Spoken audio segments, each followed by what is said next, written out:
Good afternoon. Today we are with Daniel Bresette, President of the Environmental and Energy Study Institute, EESI, better known as EESI.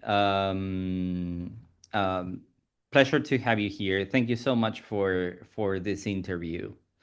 Thanks, Esteban, for the invitation to join you. It's great to see you again. Yeah, likewise. Well, full disclosure for our audience. While on my Knaus Fellowship at the U.S. Congress at the Office of Representative Matsui, I attended multiple briefings by ESI, always very informative. Great. So we know each other. Yeah. Frequent um, frequent flyer, a frequent EESI flyer. briefing Yeah. frequent flyer. Yeah. So the first question that comes to mind is, what are ESI's origins and primary mission? So EESI goes back to the early 1980s as an independent organization, and before that, we actually our founder created our predecessor organization in the early 70s. We were Wow. founded by a bipartisan group of members of Congress, and in the early 80s, 1984, we were spun off into an independent 501(c)(3) public charity.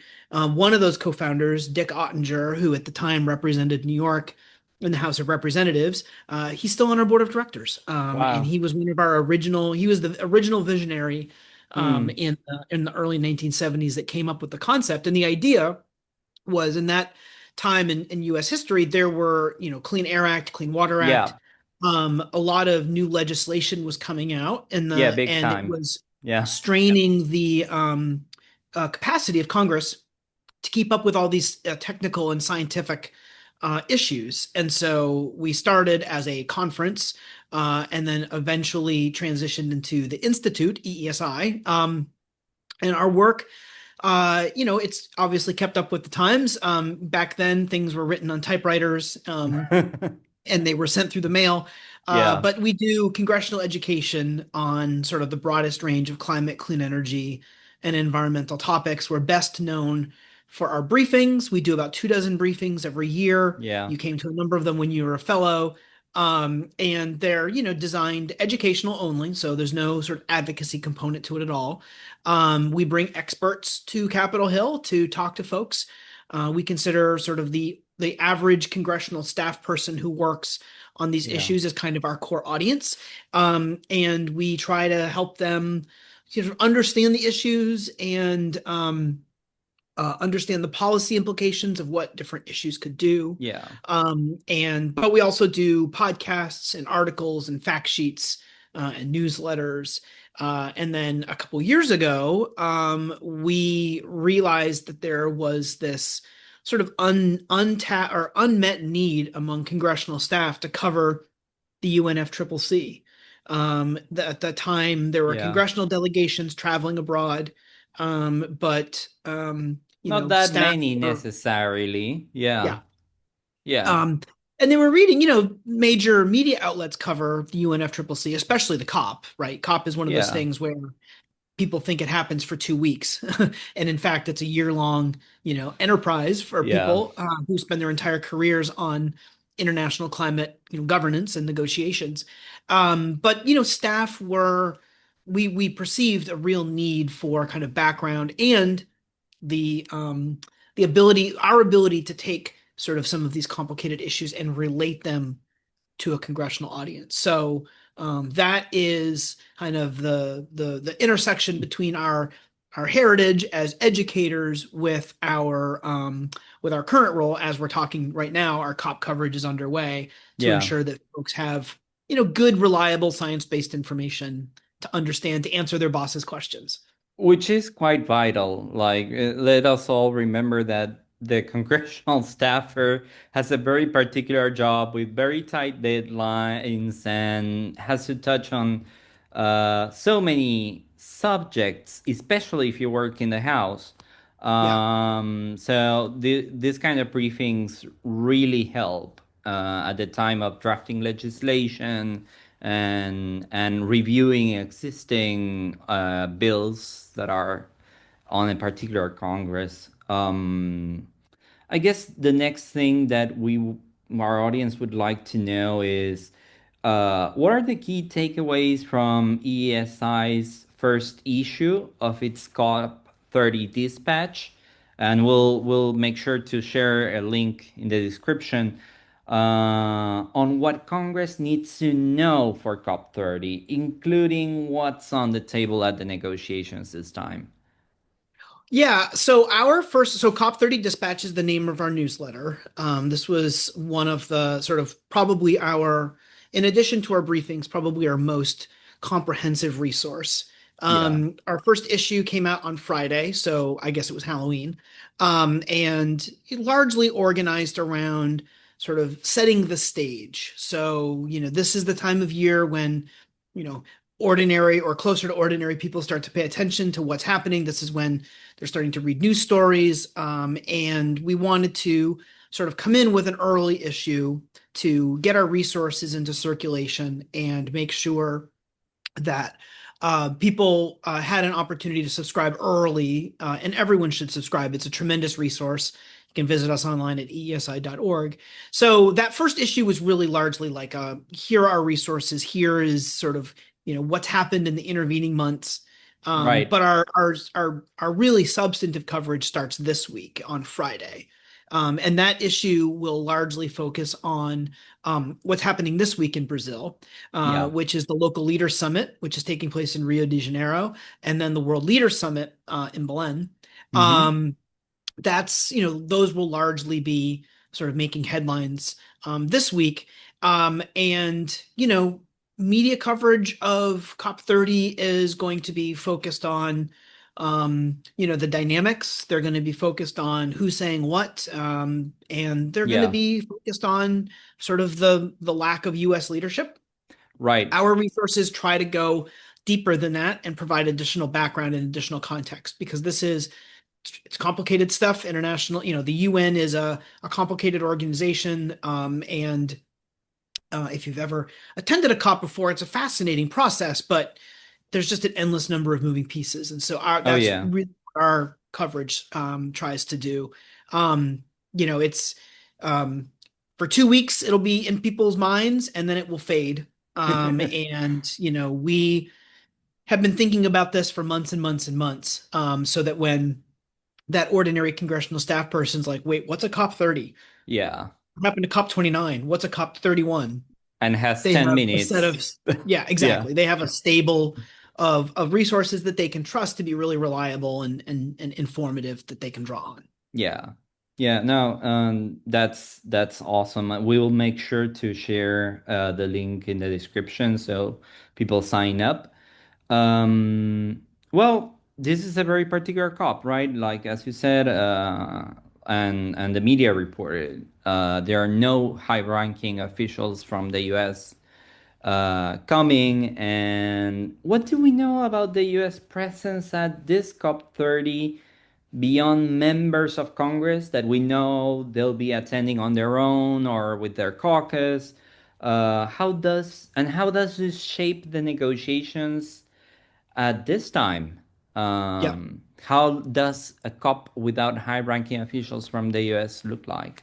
And it's I mean, about this it's is, a I'm asking you to read the tea leaves now. yes. And this is a major question. This is on everyone's mind, obviously. And I think it's also very much on the mind of the organizers. Whether it's it's in Brazil because Brazil will assume the COP presidency during Yeah, the event. Just today, just a few hours ago, we're starting to hear reports that the lapse in appropriations, the shutdown, will cause at least one of the planned congressional delegations to miss mm, COP30, as well as the local leaders forum and the heads of state summit. So, like you said, there won't be kind of an official U.S. State Department led delegation, but there were, because the United States is the party to the treaty that established the UNFCCC.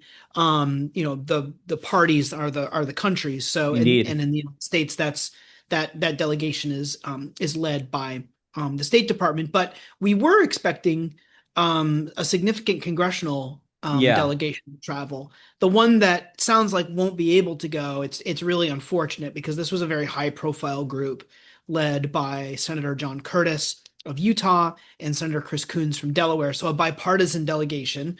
Um, that's notable. It's also Yeah. notable that Senator Curtis is the organizer of it. He's been to COP before.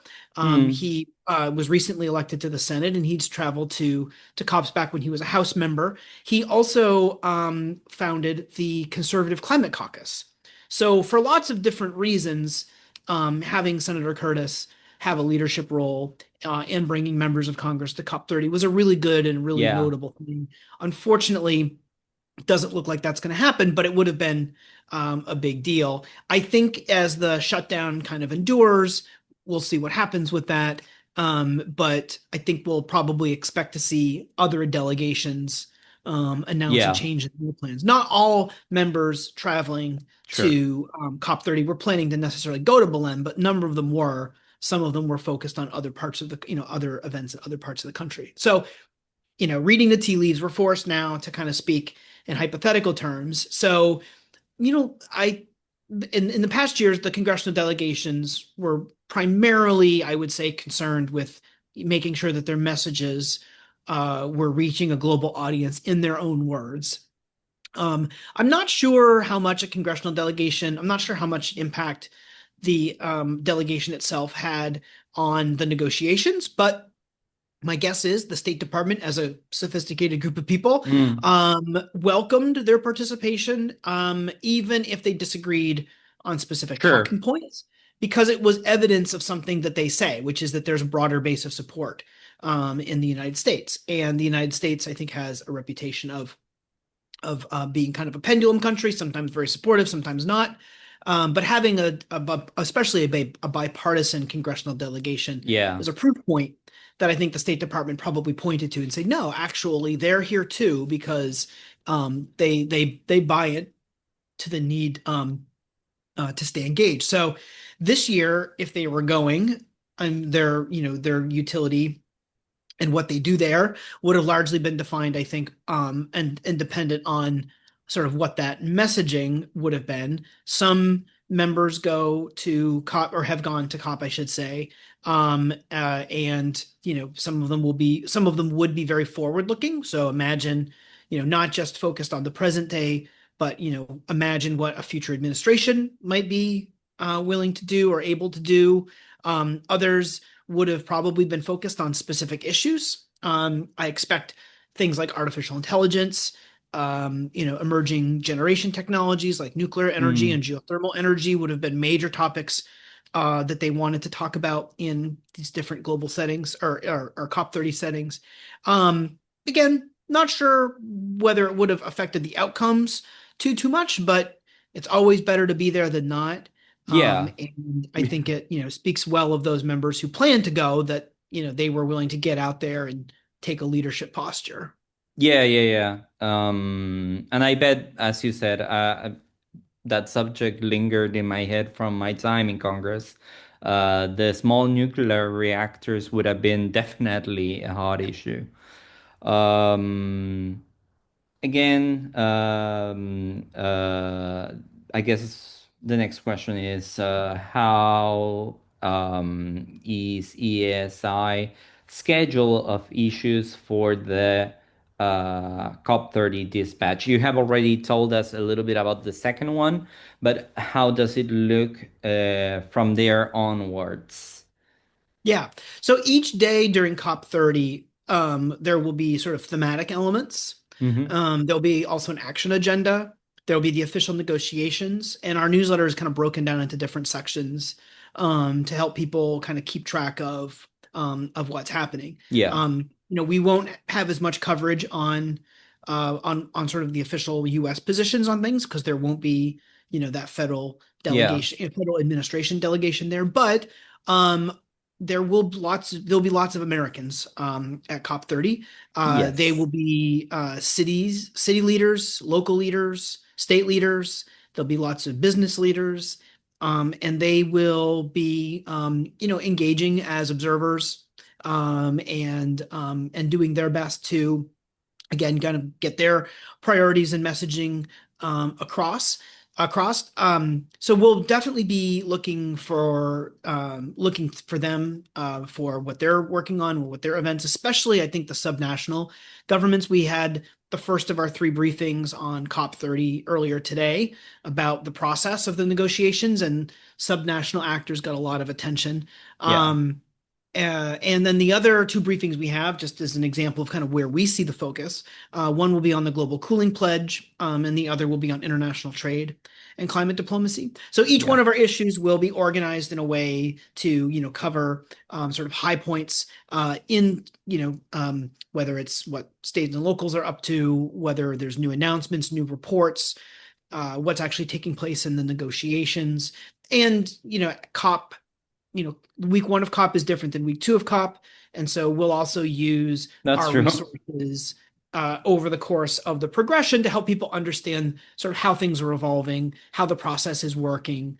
And then we will wrap things up with a final issue and a final briefing, actually, just a few days before Thanksgiving, to help Yeah. people kind of get a handle on some of the early takes on what some of the outcomes were. Yeah, yeah, yeah. And very interesting that as it has been said before, solutions to climate change may come from a local level. And in this COP, it may be more true than ever, Yeah. especially for the people from the United States coming in. So it'll be very interesting to see states and cities and different localities discussing climate change solutions at COP. Yeah.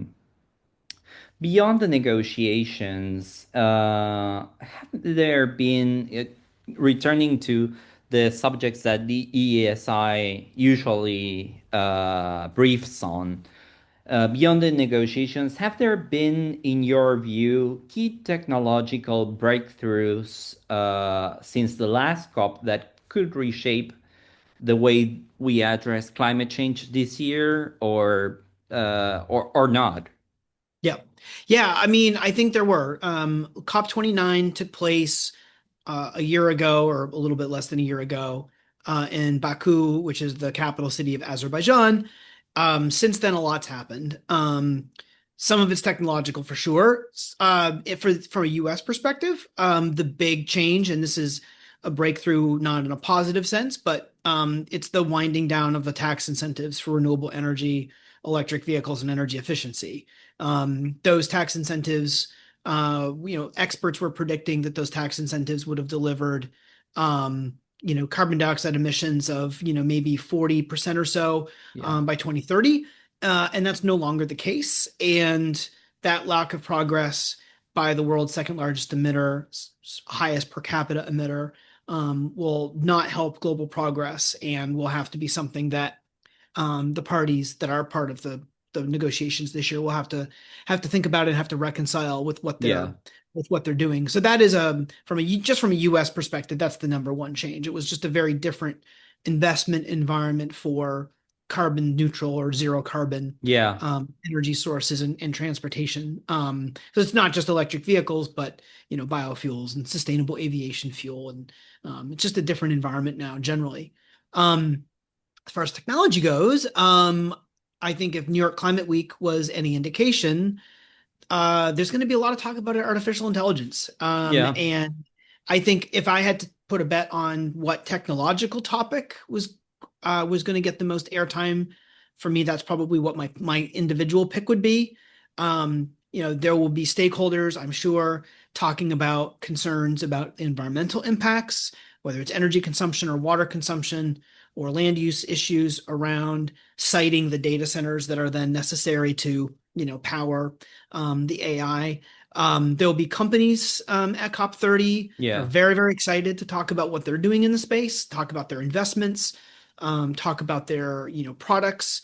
There's a lot of there's something of a trade show environment to COP sometimes, Yeah. and a lot of that is driven by the private sector, Right, right. and an enthusiasm, and in partnership with governments, but an enthusiasm about sort of what mobilizing capital can look like, and investments and new technologies. And so my guess is that some of the businesses there will Yeah. be pretty positive about what they're up to. And then there'll be countries. These countries are at COP30, hopefully working together, but they're also competitors, and they will be working to position themselves to take Mm-hmm. advantage of advancements in AI as well. So that's probably the one technological issue Yeah. that I expect to be reading the. Protagonize COP30. Yeah. Yeah, yeah, Um, uh, I guess our last question would be, what do you consider is more likely as an outcome of the negotiations this year? And this is again asking you to read the tea leaves, but this is a COP without the US in part, so it's a COP perhaps sure, with more of a burden on the rest of the countries. At the same time, they get more liberty, so it, it's worth asking what is probably the most likely outcome. yeah. But it's a far-fetched question, of course. Yeah, I mean, it's the whole idea, right? Is, it's not. We had the briefing today, and I won't. I'm not a cop expert by any stretch of the imagination, but the panelists that we have on the briefings are, and this is absolutely something that comes up a lot. So I encourage folks to go back and rewatch that, Yeah, the briefing we have today. But yeah, people will be. Everyone has, their predictions and their expectations, and it certainly comes up. But as someone who is cop curious, there are a couple things that I'll be looking for sort of in our coverage to see sort of what's happening, and then, in just the as the process moves forward itself. The first is sort of COP30 um, was pitched kind of since Brazil was chosen to be to host the yeah, presidency. COP30 and Belen in particular were really pitched as the forest COP, indeed. and in some ways the environmental justice COP. It's the Cup of That Amazonia. Yeah, Yeah, exactly. The physical location of the venue matters a lot to yeah, Brazil. It's symbolic, but yeah, it's also, I think, to raise awareness of the practical issues of deforestation, tropical yeah, deforestation in particular. That puts a ton of pressure on Brazil to deliver. And I hope people aren't disappointed, but how people walk away from COP thinking about Brazil's ability to put focus on those issues, I think that will be something that I yeah, think that will help determine whether COP30 is deemed to be successful. yeah, Promises were made either implicitly or explicitly related to the venue itself, and people will determine, after everything is said and done, about whether or not Brazil was able to deliver on that. And I really hope that it is.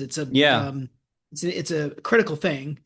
Um, Another thing I'm going to be very curious about is sort of what role China plays. Mm-hmm. Not so much in front of the camera, but I'm more interested in the behind the scenes. So Right. the United States is, or has been, kind of a favorite target of derision and outrage at cops. Second largest emitter, largest historical emitter, largest present day per capita emitter. Sort of hegemonic superpower. And what we do and say matters a lot from an emissions perspective, but the United States also had a tremendous amount of diplomatic capital Indeed. to use, and the Biden State Department in particular was really instrumental. If you talk to COP insiders, they were really instrumental to getting positive outcomes in Egypt, Dubai, and in Baku. Absolutely. Um, and the relationship between the US and China was one that people really watched very carefully to see what the announcements were, what those dynamics were, the level of trust that those two countries were able to build over those 4 years, specifically around climate, was a big deal. And the U.S. especially in kind of the closing days, stories would start to come out about how the U.S. was, using its diplomatic muscle to try um, to get positive outcomes. And that's not to say by any means that everyone was pleased with those outcomes. A lot of parties felt excluded when the U.S. did that, but it did that, and it was a dynamic that mattered a lot. But that diplomatic muscle is MIA this year. And it'll be very interesting to watch what China is able to muster, Right. what the EU is able to muster, and even what Brazil is able to muster. The COP president or COP presidency has an organizational role for sure, but they also have an agenda setting role and they have kind of a procedural role Right. in bringing the negotiations to a close. And I don't Right. know, An it'll be enormous amount of interesting. influence. Yeah. Yes, absolutely. And it'll be something that we may not know really until after COP30 concludes, but I will be very curious about what happens in those inter-party dynamics on the diplomatic level. Um, and then I think the last thing I'll just mention is something we talked about during the briefing today as well. But the UNFCCC, Brazil for sure, and other parties say is that we've moved out of the negotiating stage into the implementation phase of the Paris Agreement. And so, I think as successive COPs occur, there's more pressure put on them to deliver benefits, Indeed. to implement benefits. And there was a lot of pressure on Azerbaijan last year, but there were also still issues to resolve last year. And Brazil will be, I think, under a lot of pressure to keep to get implementation on track. So, like, what progress will there be? Will there be progress on financing? Specifically, Brazil will prioritize financing tropical forests. Absolutely. And those measures. That's something that came up in the briefing today as well. The role of the action agenda will be also something to really watch. That's become a larger part of COP30s, and it's going to be the biggest and probably best organized action agenda this year. So, um, to the extent that people are trying to keep, if you're looking to take a pulse check on how implementation is shaping out, that Right. action agenda will be one to really, really watch. It should be Hmm. a decent measuring stick or a decent thermometer. Yeah. No pun intended on the thermometer point, but to try to keep tabs on how that's progressing. So yeah, I mean, there's not going to be any shortage of stuff to follow, but those will be three things that I'm Yeah. kind of especially curious about. Yeah, you definitely got me curious about the role of the EU, China, and other actors in the absence of the US. So that's now definitely something I'll add. I'll make a mental note to add in all my interviews. Well, Daniel Bresette, president of the EESI. It's been a pleasure. Thank you for giving us this interview. Absolutely, Esteban. It's great to see you again and safe travels to Brazil. And I hope you have a good experience and learn lots of stuff. And yeah, we'll have to connect next time you're in DC. Absolutely. Thank you so much. Thanks.